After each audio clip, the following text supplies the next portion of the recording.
Um, so just a little bit more about my background, and thanks for that great introduction. I really appreciate that. So I have been doing business in the Philippines since 2011. I at one point owned a call center in Ortigas, although with the pandemic we closed the call center, and now most of my team is home based. In addition to the outsourcing, I've also got into virtual staffing. Started as a favor for a friend, setting up a small team that led to now I have about 50 virtual assistants.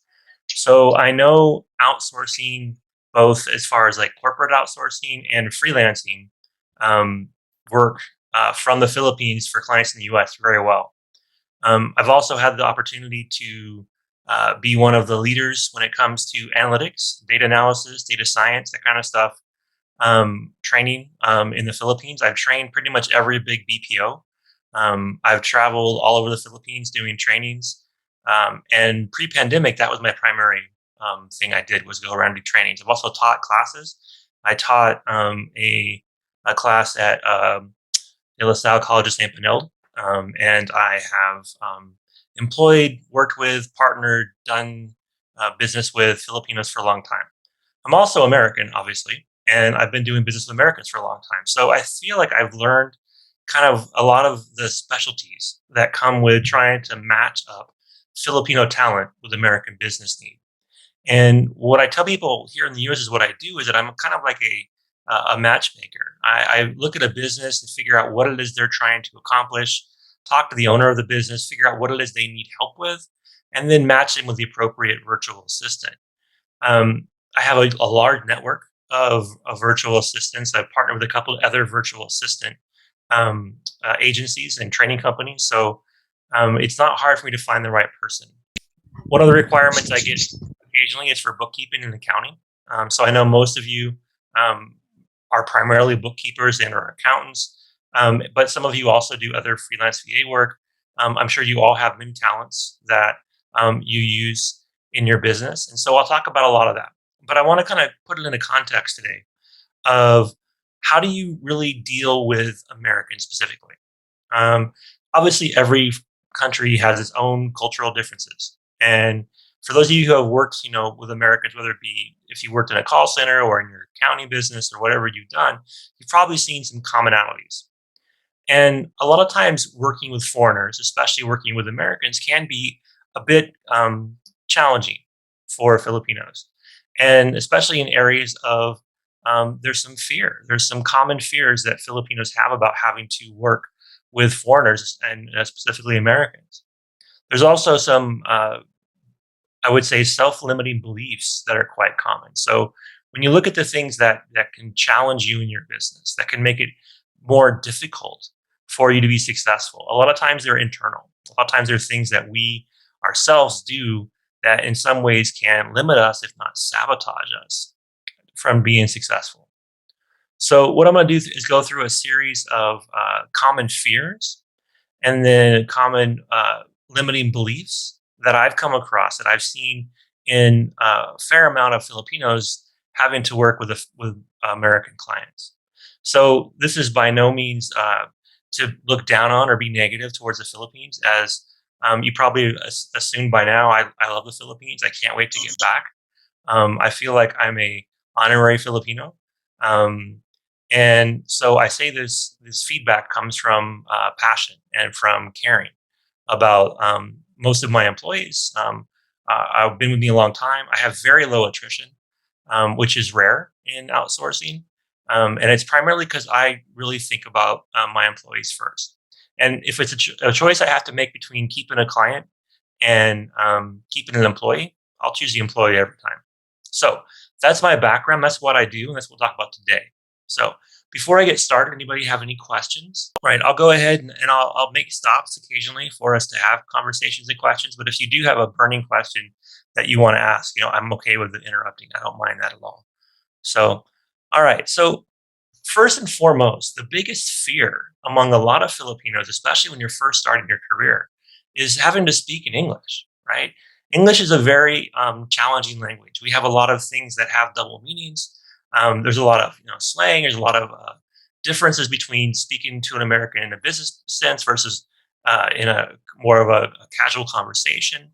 And most of you, if not all of you, have had English in your education. I mean, the Philippines is one of the few countries that's not a primarily English speaking country that teaches English in its school system. And it's the only country that teaches American style English. Every other country that people teach English in, primarily it's an English style of English. So the Philippines is very unique in its ability to create a workforce that is very ready to speak with Americans, and it's always been a strength. In fact, you probably know that the Philippines is the call center capital of the world now. It passed India about 10 years ago, and ever since, there are more customer service calls going from the U.S. to the Philippines than any other outsourcing um, corridor in the world. And so, with that, a lot of Filipinos have been encouraged to speak English, although culturally, there's also some pushback. In my time doing business in the Philippines, I see a lot of people in the Philippines that um, maybe, especially the younger generation, maybe don't value English as much as people a little older do. And this is a challenge, and this creates this fear in a lot of people of having to speak English.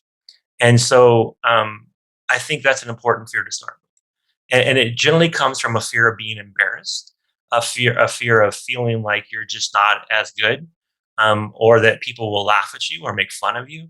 And I can tell you that for most Americans, they don't care.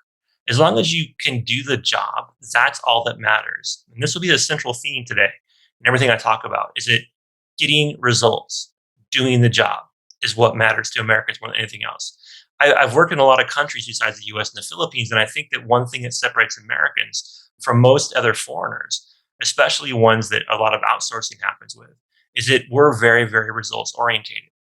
Now, in the news and in some places, you may hear about, well, Americans have some racist qualities. There are a lot of Americans, like maybe unfortunately, our previous president Trump plays into a lot of stereotypes.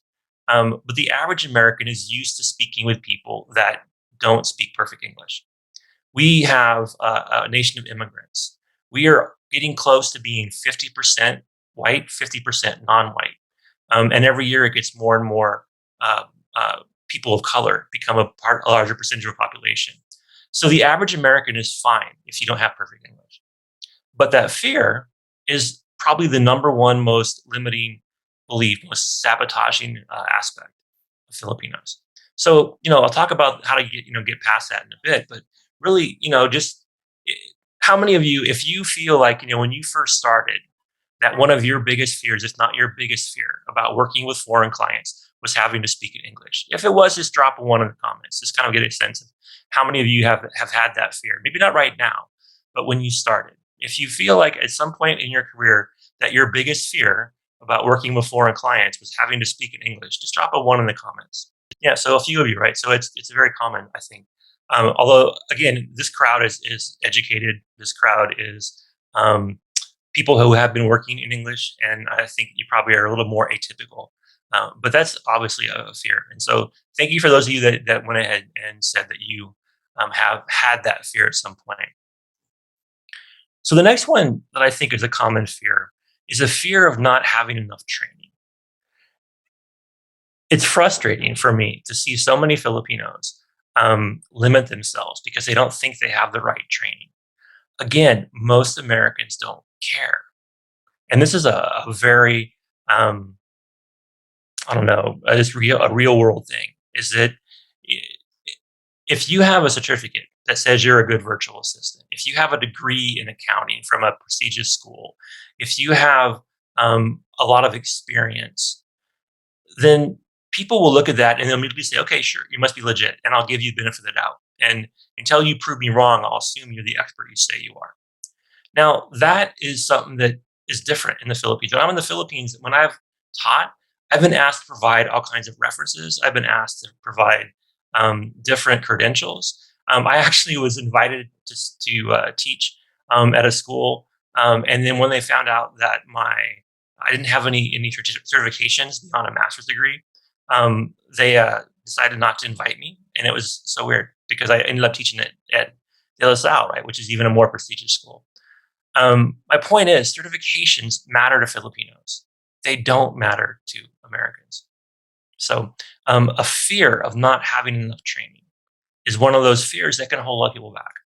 I see a lot of Filipino virtual assistants like spending a lot of money and a lot of time trying to upskill themselves, enrolling in training programs, trying to learn how to do this and how to learn this, and putting those certifications in the resume or in the conversation when you want to post for a job. Um, Again, I think in some countries these probably matter more than others, but they don't matter to people that I work with. And I work with a lot of Americans. I spent a lot of the last 2 years during the pandemic here in the U.S. speaking to small business owners, and in fact, I've been going around the country speaking on a regular basis to business owners, and no one ever asked me what are the educational background or what are the training people I recommend. So I'm not saying it's not important. You need to have it, obviously, as an accountant, and you need to have that educational background. But it's not something that I think you should be afraid of not having a lot of experience. And this, is something I think that when you look at your resume, when you look at how you present yourself to a potential client, you want to think about leading off with skills. Another area that I see, even with very well established virtual assistants and people that have very good professional background, is they still have an old school resume. So if you're looking to use your resume or better, some kind of marketing piece that is like a resume to help you attract clients, there's a couple tips I want to share with you that you should just think about before you send that resume or that CV or that marketing piece off again. Don't leave education. Again, if you want to put it at the bottom because you have a college degree, that's fine. But you don't have to lead with it. You want to lead with the skills that you have that can solve problems.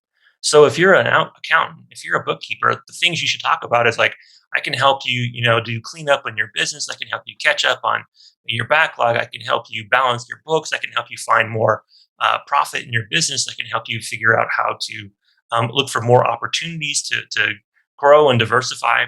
Whatever you do that has a positive result is what should lead in whatever it is that you're using to market yourself. Um, Again, a lot of Filipinos, I see two types of resumes, and I'm in the middle of recruiting right now for an HR analyst, and I see some resumes for HR that are amazing, that are colorful and engaging, and lead with the skill set, and really make me want to say, I want to talk to this person, I want to interview this person. Then I see a lot of resumes that are very old-fashioned, typical resumes that are used to get corporate jobs, where it has the headshot from when you were in college. It has like your blood type, your marriage. It has references for people that know you personally but not professionally. That kind of stuff doesn't need to be in your resume. Again, lead with your skill sets. And I talk to people all the time about get rid of a resume. Don't even call it a resume anymore. Make a one-page marketing piece, right? Have it be bold. Have it be full of what you can do. And if you haven't already learned how to use Canva, I think it's a free tool that you can use to help create a good marketing one piece for yourself. List the skills that you have, the software you're used to working with, the apps you've done things for. List some of your client testimonials. That's what will help you get past this fear of not having enough training. All right. So next up, we'll talk about a fear of deadlines, especially if you're working for a small business owner, entrepreneur. I want to take a minute and think about, what it's like to have your own business. Now, most of you are freelancers or do your own thing. And so you have a sense of what it's like to balance your own books, to meet your own deadlines, to be able to accomplish what you need to accomplish. A lot of business owners, especially in the last years of COVID, have had to pivot, had to make changes, had to do a lot of things that required them to kind of get out of their comfort zone. And so a lot of times that they just get too busy. And we have this thing in the American culture where being too busy is almost like a badge of honor. And I say that in a negative way. It's not a good thing. The reply, I can't get to that today because I'm too busy, is normal in our culture. My point is that people are super busy and Americans pride themselves on being busy. And a lot of times we make stupid choices. A lot of business owners are first time business owners, or they're not the most successful in the world because they don't manage their time well. A lot of times that's why they hire someone like you to help them, right? They know that they need somebody who can have a professional eye, look at their books, somebody who can help them manage their money better. And yet, even though they know that, they sabotage themselves by constantly missing deadlines, by missing meetings. And so, a fear a lot of Filipinos develop is that they're worried about giving feedback around that. They're worried about trying to manage their client. And I think this is an area where a lot of people in the Philippines can improve what they do is by going into the mindset that it's not personal. By trying to help a client manage their time and their relationship with you, it's actually a positive thing for you both. Now, it won't always work because a lot of people are not good business owners. Even in the best of times, like something like 70, 80% of small businesses fail within the first couple of years.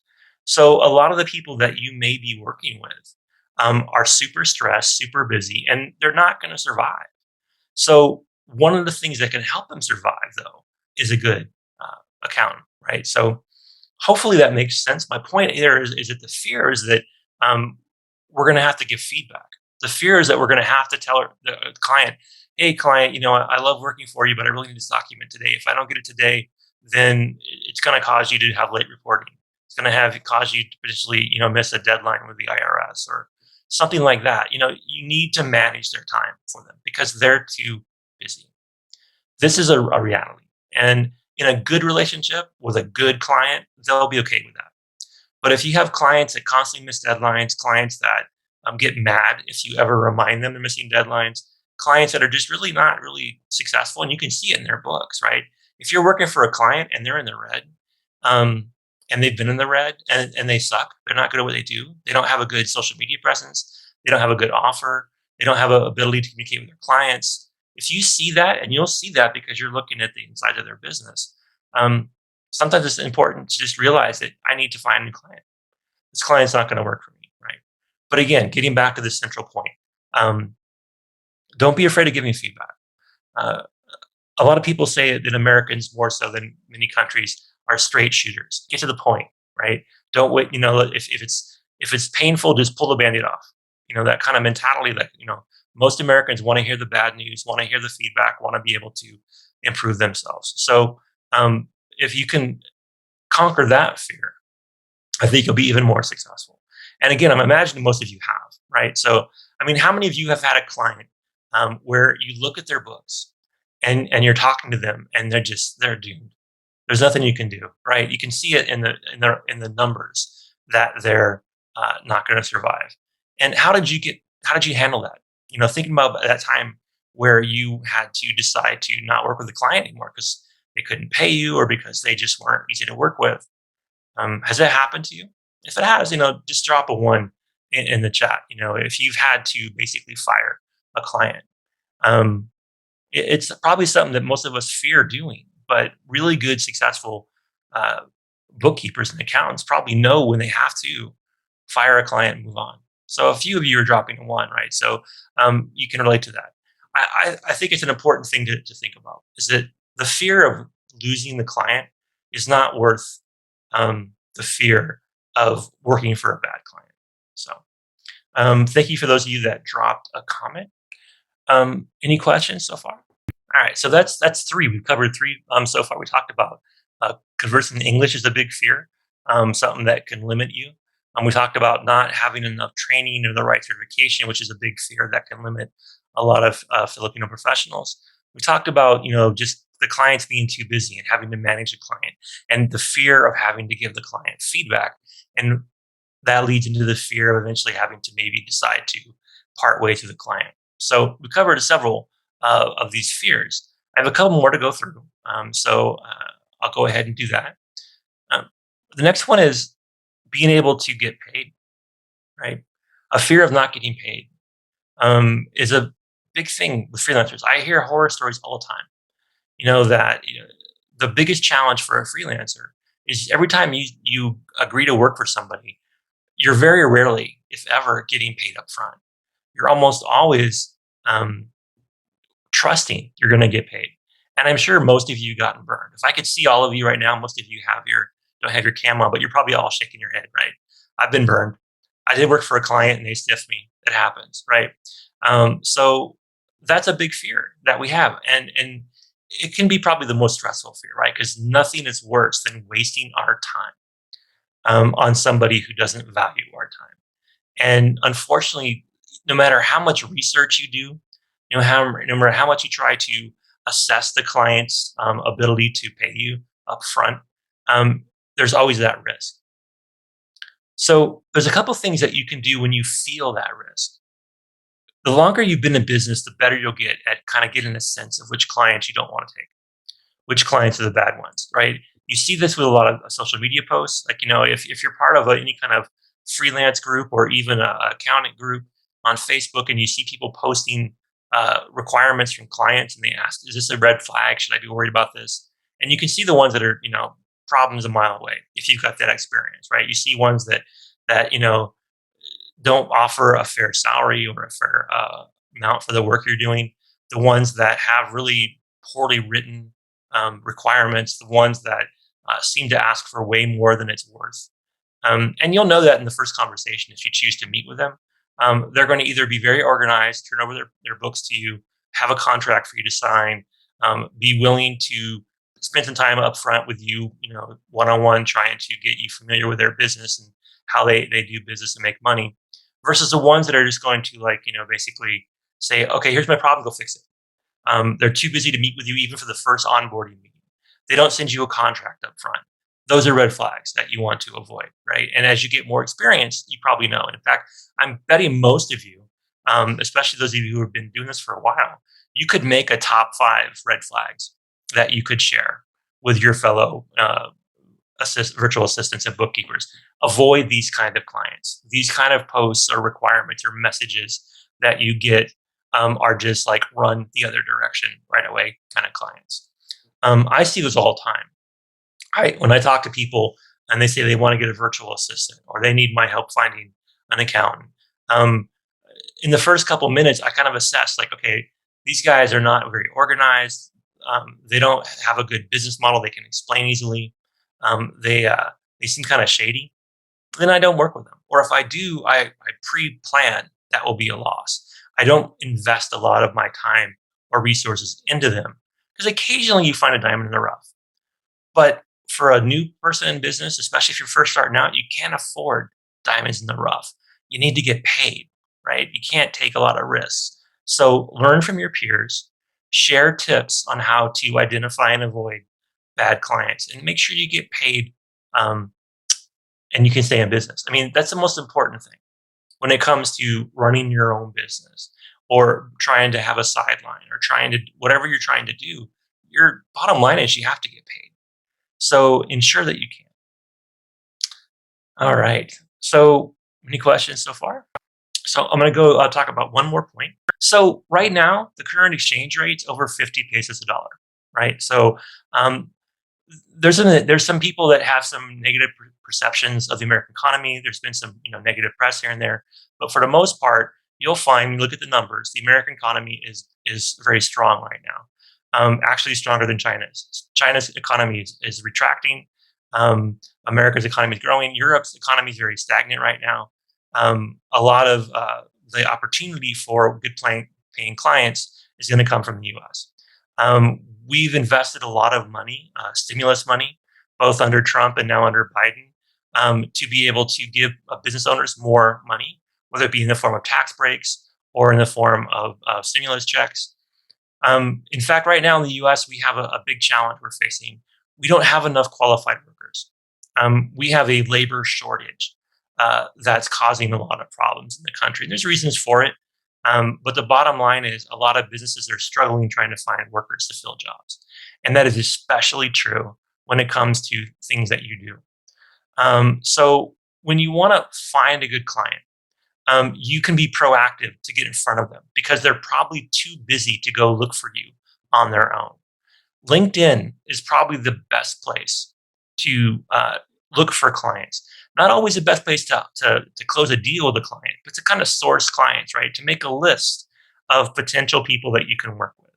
So you want to think about what are the types of clients you want to work with, right? So small business, medium-sized business, big business. Clients that want pure accounting, clients that want some kind of variety of things, some that just need some basic, cleanup and catch up of their books.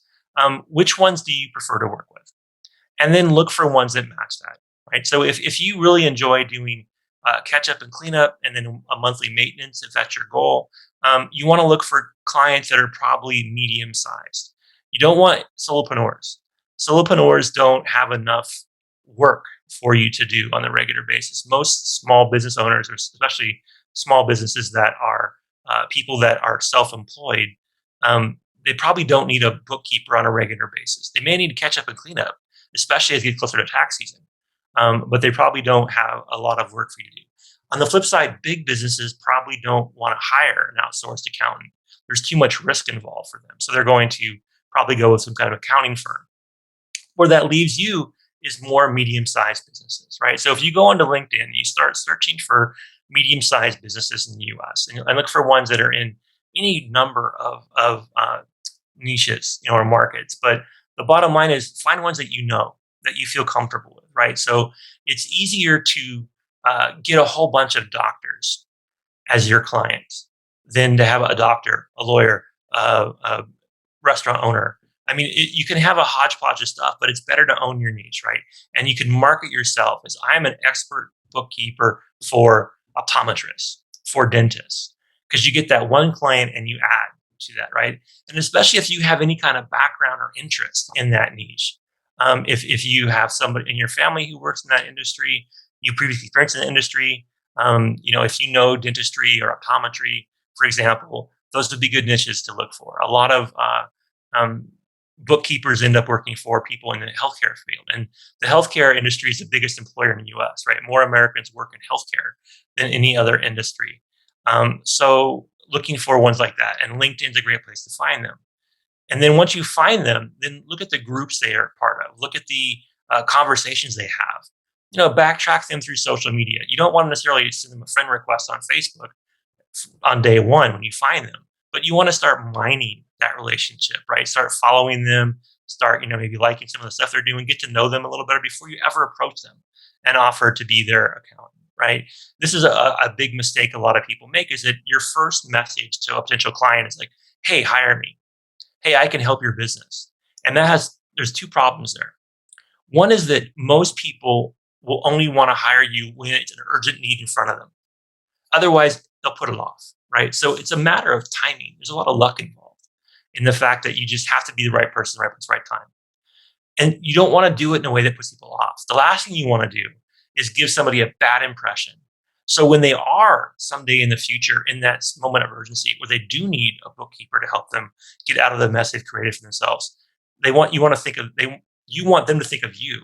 And they won't think of you if your first message to them was like, hey, I can help you with your business, because it wasn't the right time to say that message, right? So when I talk to new clients, I say things in general, like, I'm really good at helping people be even more successful than they already are. I help people take what they do and just be more consistent at it. I try to find ways to position what I do in a way that doesn't make them look like they're doing something wrong, that all I do is add value to what they're doing already. So it's important when you position yourself to a client, a potential client, is saying like, not saying that I can help you by balancing your books, but looking for something else besides just saying I can help you balance your books. It can be like, I've been able to find ways to help other businesses increase their profitability. I enjoy helping people be even more profitable than they already are. So that kind of subtle difference in the way you position yourself could make a big difference in how they remember you. So when they need you, they'll think of you, and they won't be like put off by their first message you send, which basically makes them feel like, what, you think I'm not successful? And you think that you could fix my business? That's not the attitude that people will be successful in.